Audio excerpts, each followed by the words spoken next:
Well, hello.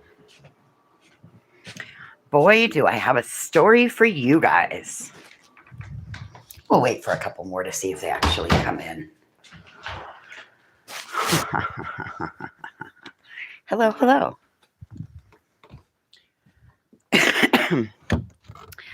My, how the worm turns in life, huh? My. So, sitting here minding my own business, right?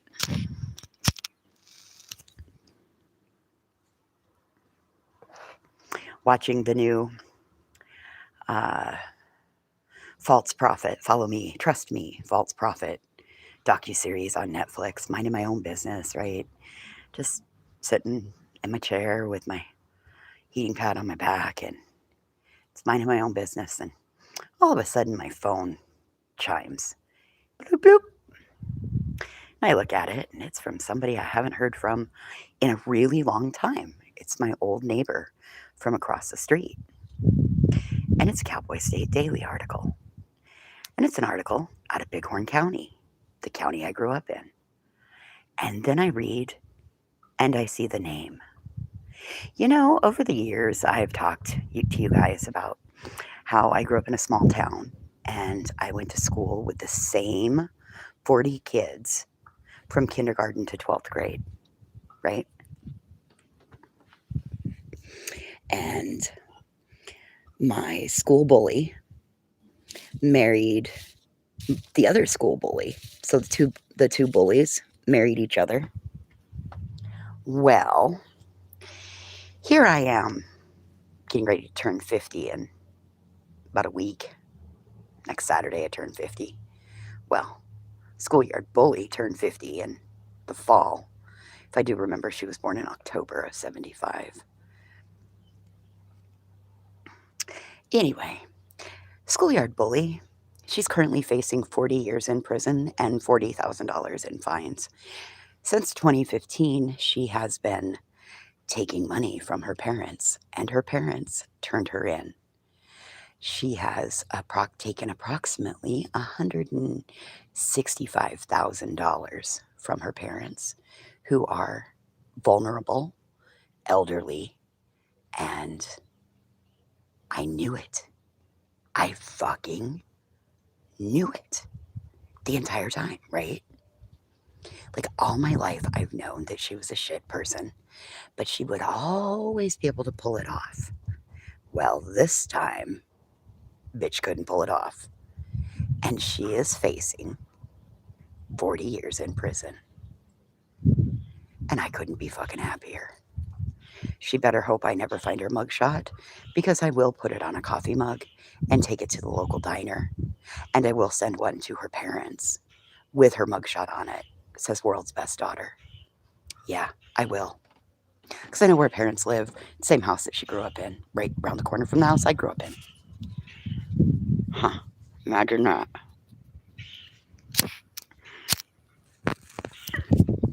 Hmm. Just let me find her mugshot.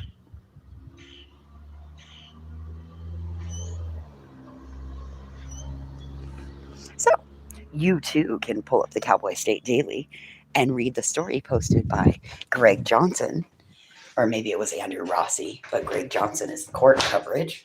And you too can read the story. Or you can bear with me for just a moment and we will get my laptop and we'll read the story together. I just have to figure out where my laptop is. But let me tell you, it made my day. Makes me sad that she did that to her parents, who are 82. 2015, her mom had a fall down some stairs. Hey, Spitfire. 2015, her mom had a fall down some stairs and really went downhill and had a rapid health decline and all of that. So, anyway, let's see if I can find a computer. Mason, that's a bad place to sit, buddy. That's why it's a bad place to sit. Get out of there. That's exactly why, because shit falls. So, let's see. All right. We got a computer. Yeah, they're being crazy. The horse's name is Chicken Nugget. The grandsons named it Wednesday, I do believe. The grandsons. There's only grand boys. They're all three grandsons, and they named the baby horse Chicken Nugget. So we got Chicken Nugget. I'm like, seriously, we're naming him Chicken Nugget. That's what the kids want to call it. That's what they say he looks like. So his name is Chicken Nugget. So the horse has been named Chicken Nugget. Yeah. Okay. Little Nug Nug. I thought I would call him CK. All right. Now we're getting the computer plugged in. I haven't set any computer up since I moved in, so let's see what. Oh, you didn't miss anything, Spitfire. Same shit, another day. This story is about where I grew up, though. So here I was, minding my own business, watching Netflix, right? Oh, I guess that's the Roku screen. Watching this series called Trust Me, False Prophet on Netflix. Oh my God. If you haven't watched it, you need to watch it. It just came out. I think there's 4 episodes. It's fucking phenomenal. Hello, Sandra. All right. So give me just a second and let me pull up the Cowboy State Daily. So anyway, that False Prophet docuseries is pretty phenomenal. I've been enjoying it. So here we go. Okay. So you too can find this story. Close.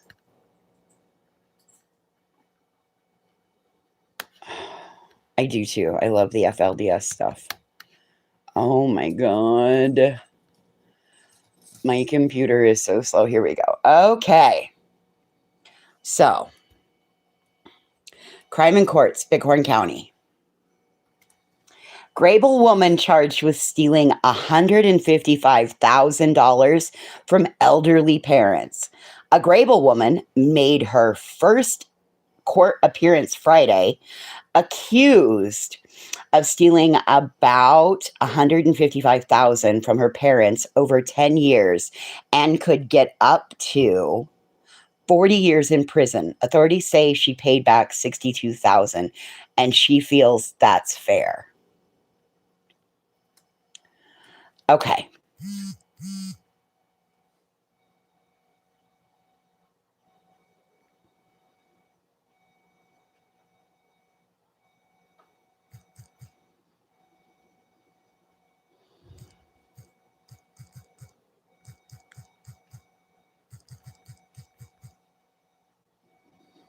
And of course, the person that sent me the article is now like, we should pray for her.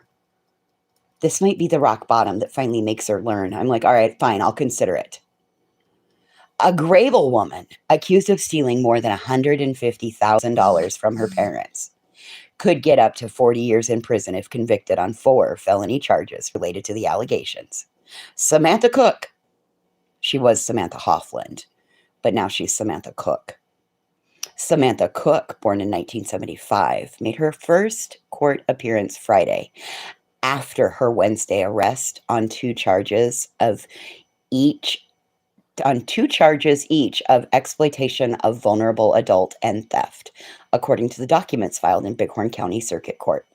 Between March 2015 and March 2025, Cook had access to the financial accounts of her parents, both 82, for the purpose of paying their bills and living expenses, according to an affidavit filed by her case. In her case by Bighorn County Sheriff's Deputy Jason Beal. She's accused of using their money without permission to access cash and pay her own bills to the tune of nearly $155,000, the affidavit says. She also allegedly ran up an $8,300 bill on a credit card in her mother's name when the bill wasn't paid and it went to collections. Oh, the nice girl Samantha arranged an installment plan to come out of her parents' bank account, Beal wrote. Yes.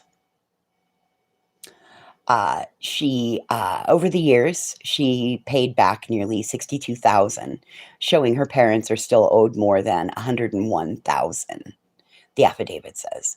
When confronted about how she managed their accounts, Cook stated that she had exclusive access to the accounts and did spend their money on personal things. She also told investigators that she put back a reasonable amount. She also stated that she put funds back into the account to reimburse them for purchases she might have made. The affidavit says Cook stated that she felt the reimbursement she made to her parents were fair. She, no permission. Bighorn County Sheriff's Office got involved in the case in October of 2025 after a tip had come to law enforcement, Beal wrote. The investigation, hey, Remy. So this is my, hey, Zero Jules. This is my high school. This is my high school bully, or my school year's bully. She married the other schoolyard bully. She was Samantha Hoffland. She married Jason Cook. And it turns out that for the last 10 years, she's been taking money from her parents' bank account to the tune of $155,000. Oh, it gets better. It gets better because listen, the investigation revealed that Cook took over managing bills and expenses for her parents sometime in 2015 after her mother, who used to do that, had an accident. Yes. Her mama's name is Elma, and Elma fell down the stairs. We don't know how. Elma just fell down the stairs. There was nothing downstairs for Elma to be going to, but 4 felonies, Remy, 40 years and $40,000. Oh, my, how the worm has turned. Like, I always knew this about this bitch. Always had known this about this bitch, that she's a thieving, lying, everything. Like, she even tried to lie to me, to my old neighbors. That's the funny part about this. It was my old neighbor's wife that sent this to me. You know, the one that's the contractor guy that built the big house on the edge of town? Yeah, it's his wife that actually sent this to me. Let me tell you, if I get my hands... Oh, no. But if I get my hands on her mugshot, I'm going to put it on a coffee mug and send it to her parents. This is World's Best Daughter. Yes, if I get my hands on the mugshot, I am making coffee mugs. I may even send them to her siblings and say World's Best Sibling also. Yeah, that's the joys of the small town. Because, I can just drop it off on the front porch step, ring the doorbell, and walk the fuck away. She lives right around the corner from the house I grew up in. They still live in the house that she grew up in. So here we go. The parents were also clear and firm during that time that Cook was not to use the money herself unless she had permission. Her father told law enforcement that if Cook needed money, she could ask, but she was never given permission to take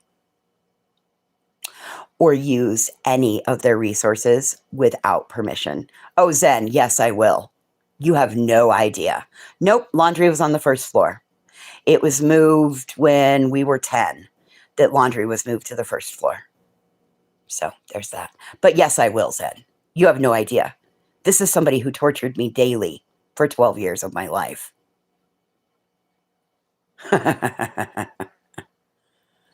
She better pray I don't know anybody in prison. Her father, let's see, the arrangement was that she could have access to all of the parents' bank accounts to pay their bills and living expenses. The document continues.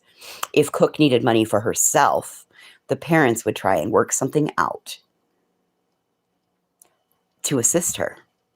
They made it clear to Cook that she had to obtain permission before she could use any of their funds for herself. Her father began to become suspicious after being shown in 2025 how to access his financial accounts online, the affidavit says. Which, funny story, um, this whole time the family could have been accessing those accounts online. Yep. And they picked the wrong daughter. That's when they noticed charges for things he didn't know about. Around that same time in March of 25, the father was notified by a bank that Cook had written a bad check for $300 on their account. And that if they did not get to the bank, they would be receiving another overdraft fee. He called Cook to try to determine what was going on, Beal's affidavit continues. Cook told her parents that she took money from the bank account without permission because she needed the funds to repair her pellet stove and that she would pay them back. And that's when the parents closed access to their accounts and opened new ones Cook no longer has access to. Under no circumstances, along with sending a number of people Venmo payments from her parents' account, Cook is also accused of cashing out their certificates of deposit, giving money to other family members, and running up a bill on a credit card, the affidavit says. At one point, Cook told her parents they were running low on money and they needed to cash out their CDs to cover the shortfall, Beal wrote. So they closed out 4 smaller CDs, totaling about $5,300. They still had a larger certificate of deposit for more than $24,000. The parents were adamant that was earmarked for death and funeral expenses, the affidavit says. Wow, they want pricey 24,000. Shit, there's 2 of them. You could cremate them both for $8,000 a piece. I bet Sammy Joe knew that. We'll just grab them cremated, about $8,000. I'll take the other money and pocket it. Yeah, I would bet. That CD was also cashed in and the money put into the parents' savings account. The father stated he told Cook that under no circumstances, Leo is her dad's name. Leland. Yeah, Leland Hoffland. The father stated that he told Cook under no circumstances was she to touch that money that went into their savings account, the affidavit said. The funds in the savings account were to be used for funeral and burial expenses. And that was all they were to be used for. Which, funny, given that Alma worked for a bank for a lot of years, I don't understand why they didn't have burial trusts. Because that would prevent Sammy Joe from having access to that money. But here we go. Beal's affidavit also details an alleged misuse of a credit card in 2017. The card was opened specifically to take advantage of a special 90-day financing promotion to buy a refrigerator. The appliance was to be bought with a card and paid off within the 90 days. While the balance was paid in full, the card wasn't closed, as the parents thought. The affidavit says. Instead, the billing address was switched to Cook's address. And for the next 6 years, it was used to build a balance of $8,300. No, they're all awake. They're all, Leo rode a motorcycle for a minute, but no. And Zen, let's just not do your Zen thing, okay? I appreciate it, but let's just not, okay? I appreciate it. Those charges were a combination of the purchase and cash advances that were made by Cook without authorization from her parents. According to the affidavit, after charging approximately $8,300, Cook allowed the credit card account to become delinquent, and it was transferred to a collection company. In collections, Samantha Joe then arranged for monthly installment payments to the credit card company to pay down the debt, but those automatic payments were set to come out of her parents' account. The parents did not authorize the expenditures on the credit card, nor the automatic payments to be made to pay the delinquent balance off. Each felony charge calls for a penalty of up to 10 years in prison, a $10,000 fine, or both. That puts her maximum sentence, if convicted, at up to 40 years in prison and 40,000 in fines, or both. So, look at that one. It really doesn't matter what he did, does it, Zen? Does it matter what he did in his past life? It really doesn't. That was her parents' money. And they are they were friends of Grandpa and Grandma's for years. Grandpa and Leland worked at Wild Bend for 100 years together. Like I said, this is a small town. We all grew up together. Anyway, just found it amusing.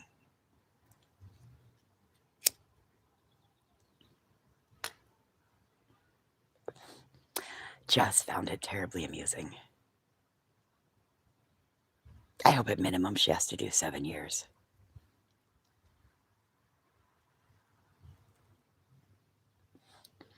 Nobody's passed, Zen. That was my point. They're both alive. No parents are dead. They're both alive. They're both living. Boy, what a shame. She's not going to get to see her youngest graduate from high school. Damn. I think she got to see her oldest. I think the other one, who's going to homeschool now? Because, of course, bullies raise children that are bullies and then get kicked out of the school system and have to be homeschooled because they can't get along with others. So, lots of questions. I just have so many questions. I hope that dinner at their house, I hope supper at their house is fun tonight. Anyway, I had to go live and give you a little piece of local crime that happened. Anyway, I'm going back to my FLDS docuseries. It is phenomenal. Do yourself a favor, check out of YouTube for a little minute, watch 4 episodes on Netflix. It's a good series. The dogs and I are about to go curl back up on the couch with the heating pad and the electric blanket and continue watching it while I search feverishly for a mugshot. Anyway, hope you have a great day. See you later. Don't take no wood nickels. Bye, guys.